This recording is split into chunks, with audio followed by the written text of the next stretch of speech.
새벽에 만난 하나님 오신 여러분들을 예수님의 이름으로 환영하고 축복합니다. 기도하겠습니다. 하나님 감사합니다. 하나님을 이 일주일 월요일에 만납니다. 말씀으로 만납니다. 우리에게 주시는 말씀이 나에게 개인적으로 하나님이 들려주시는 하나님의 음성으로 믿습니다. 이 말씀을 들을 때 우리 안에 회복되어야 될 것이 회복되는 역사가 있게 하시고, 성장해야 될 것이 성장하는 역사가 있게 하시고, 하나님을 향한 그 열망들이 더 뜨거워지는 그 역사가 있게 하여 주시옵소서. 말씀 때문에 힘을 얻고 말씀 때문에 다시 하나님 앞에 담대해지기를 소망합니다. 예수님의 이름으로 기도합니다. 아멘. 오늘 말씀은 사도행전 28장입니다. 28장 23절부터 31절까지의 말씀을 같이 보도록 하겠습니다. 사도행전 28장입니다. 23절부터 31절 우리 같이 말씀 보겠습니다. 그들이 날짜를 정하고 그가 유숙하는 집에 많이 오니 바울이 아침부터 저녁까지 강론하여 하나님의 나라를 증언하고 모세의 율법과 선지자의 말을 가지고 예수에 대하여 권하더라. 그 말을 믿는 사람도 있고 믿지 아니하는 사람도 있어 서로 맞지 아니하여 흩어질 때 바울이 한 말로 이르되, 성령이 선지자 이사야를 통하여 너희 조상들에게 말씀하신 것이 옳도다 일렀을 때 이 백성에게 가서 말하기를, 너희가 듣기는 들어도 도무지 깨닫지 못하며 보기는 보아도 도무지 알지 못하는도다. 이 백성들의 마음이 우둔하여져서 그 귀로는 둔하게 듣고 그 눈은 감았으니, 이는 눈으로 보고 귀로 듣고 마음으로 깨달아 돌아오면 내가 고쳐줄까 함이라 하였으니, 그런즉 하나님의 이 구원이 이방인에게로 보내어진 줄 알라. 그들은 그것을 들으리라 하더라.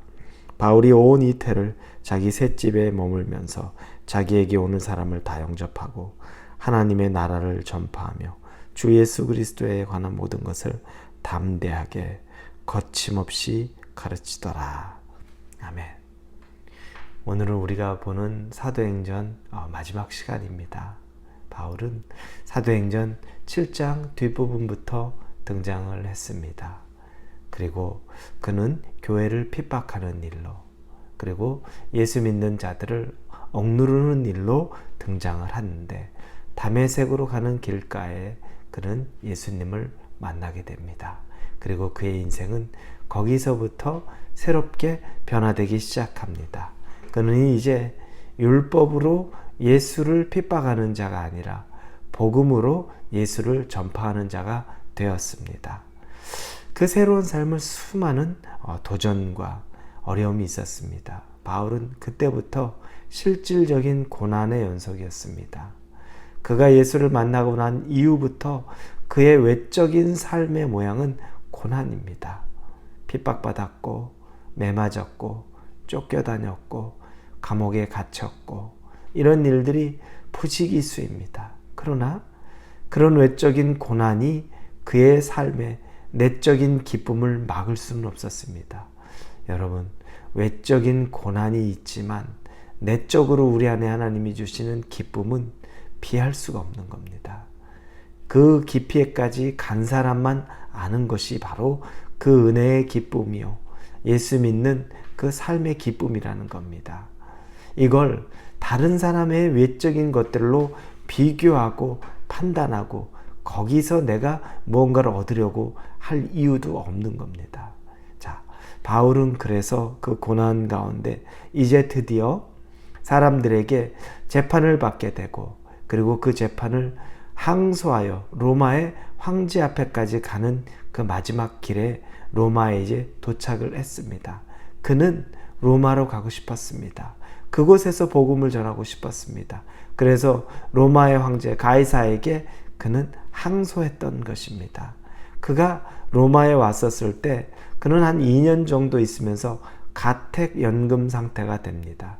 감옥에 갇히진 않지만 그에게 군사 한 명이 붙어서 그에게 자유를 대부분 주기는 했지만 그렇다고 무제한적인 자유는 아니었죠.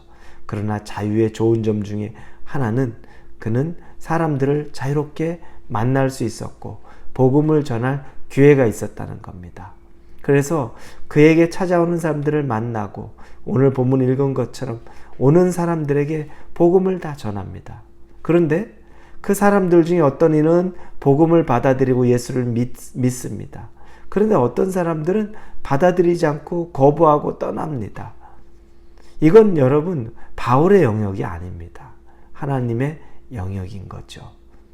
하나님은 그때 준비된 사람에게는 복음의 은혜를 받을 그 시간이 되는 거고, 그때 아직 준비가 안 된 사람들은 그걸 거부할 수밖에 없게 되는 겁니다. 그러나 중요한 건 바울은 자기가 다 사람을 구원시키겠다, 구원시켜야 한다, 구원받지 못해서 너무너무 화가 난다, 이런 것이 아니라 자기에게 맡겨진 일에 충실한 겁니다. 오늘 본문에 보면 30절 31절에 보면 가장 마지막이죠. 바울이 온 이태를 자기 셋집에 머물면서 자기에게 오는 사람을 다 영접하고 하나님 나라를 전파하며 주 예수 그리스도에 관한 모든 것을 담대하게 거침없이 가르치더라 라고 나옵니다. 그는 담대하게 거침없이 예수 그리스도에 대해 전합니다. 이것저것 따지고서 이것저것 가려서 주의 일을 하는 것이 아니라 담대합니다. 가택, 연금 상태에 있지만 담대하고 거침이 없습니다. 아무것도 두려워하는 것도 없고 오직 복음 전해야 되는 자기의 사명 하나에 마지막까지 충실한 겁니다. 이렇게 해서 사도행전 28장이 끝이 납니다. 그러나 그 내용들은 많은 걸 암시하죠. 바울은 죽었지만 바울 이후에 또 다른 복음에 미친 사람들의 등장으로 이 복음은 계속 이어져 갑니다.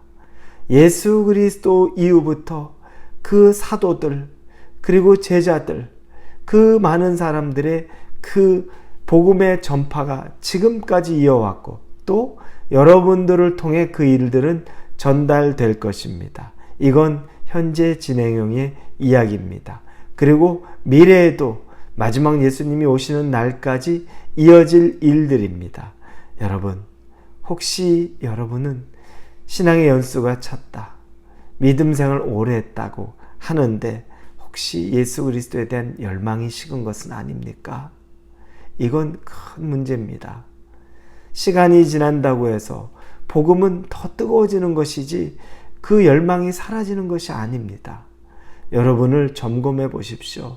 내 마음의 열망이, 예수 그리스도에 대한 열망이 정말 많이 사그러들어 있구나, 식어져 있구나. 그러면 회복하셔야 합니다. 회복을 놓고 기도하고 회복을 놓고 간절히 구하셔야 합니다. 그래서 여러분, 오늘의 이 시대에 저와 여러분이 이 바울의 사명을 또 감당하는 겁니다.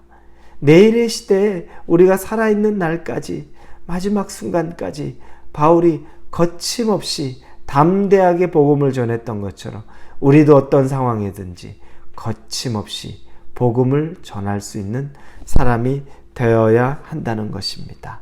사도행전의 마지막 바울의 모습, 하나님 나라를 전파하며 주 예수 그리스도에 관한 모든 것을 담대하게 거침없이 가르치더라 라는 말씀이 저와 여러분에게 하나님이 주시는 새로운 도전과 열망이 되기를 예수님의 이름으로 축원합니다. 기도합니다. 하나님, 신앙의 연수가 찰수록 더 거침없고 더 열망이 있는, 담대함이 있는 그 신앙인, 참 신앙인이 되고 싶습니다. 우리를 그렇게 인도하여 주옵소서. 사도행전이 이렇게 마무리되는데 내 인생의 사도행전이 또한 거침없이 담대하게 쓰여질 수 있기를 예수님의 이름으로 축원합니다. 예수님의 이름으로 감사하며 기도합니다. 아멘.